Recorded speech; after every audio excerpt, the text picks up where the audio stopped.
Let's talk about substitution with definite integrals.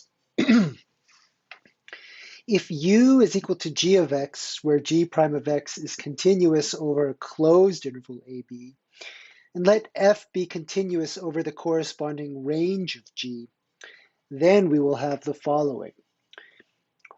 When we write the integral from a to b of f of g of x times g prime of x dx is going to be equal to, and let me wait a second before filling out the right-hand side of this equation. Before I continue with that, I want to point out a couple things to you. The first thing I want to say is that our variable of integration here is x, and we can tell that because of the dx at the end.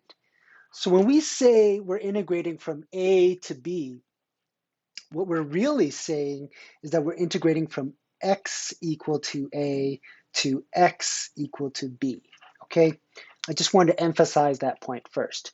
Now let's finish writing the substitution rule with definite integrals. What we can do is we can now integrate f of u du. But what we're going to do is we're also going to change the limits of integration. In other words, the lower limit is going to be u equal to g of a, and the upper limit is going to be u equal to g of b. Okay, so here's what's really happening. We are making a substitution where we're going to take our x values and they're going to get mapped to u values. And how does that mechanism work? That mechanism works by applying the g function. So what that means is when I look at an x value that's equal to a and I map it over into the u world, that's going to be u is equal to g of a. Similarly, when I take the x value equal to b and I map that over to the u world, that's going to become u equal to g of b, like that. All right. So why don't we take a look at an example? And when we look at this example, hopefully this will all become super clear for you. So what we're going to do is we're going to look at this integral that we have over here, the integral from 0 to 1, x squared 1 plus 2 times x cubed, all raised to the 5th power. And what I hope you guys could see is that if I let u be equal to this thing inside the parentheses, I basically see its derivative sitting to the outside. We're missing a factor of 6, but that's okay. The main point is that the power of the x variable is what we want it to be, which is 2. So why don't we solve this? We're going to let u be equal to 1 plus 2x cubed.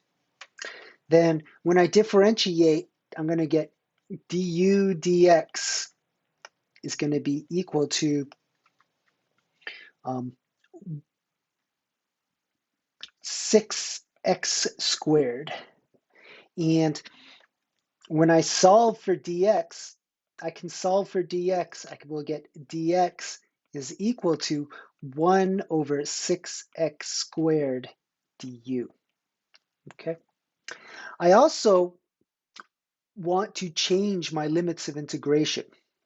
So when x is equal to 1, this means that u is going to be equal to 1 plus 2 times 1 cubed, which is equal to 3.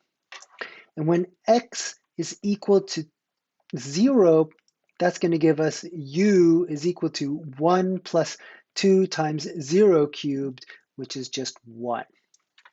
So what do I get at the end here? I'm going to get my integral. Once I change the limits of integration, is going to be go from 1 to 3. I'm temporarily going to leave the x squared there, and I'm going to write in the rest of it. So I'm going to have a u to the 5th power times, now I'm going to replace the dx with this expression right here, this 1 over 6x squared du. So this will be 1 over 6x squared du.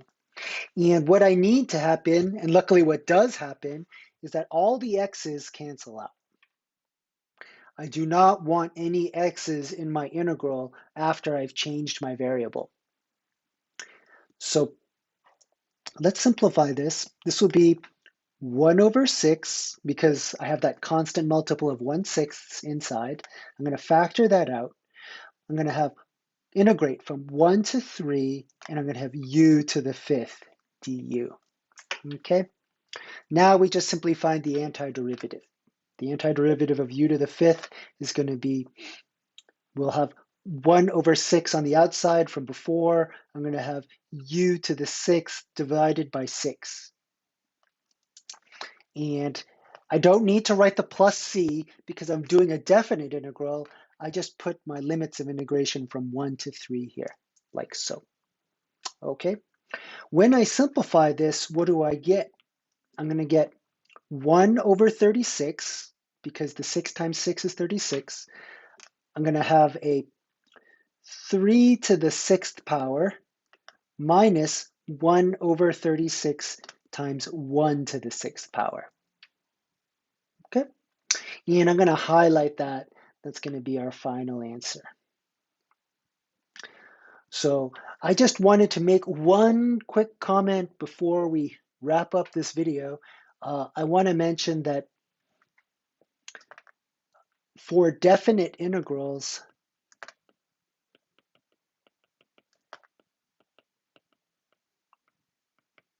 we do not need to change.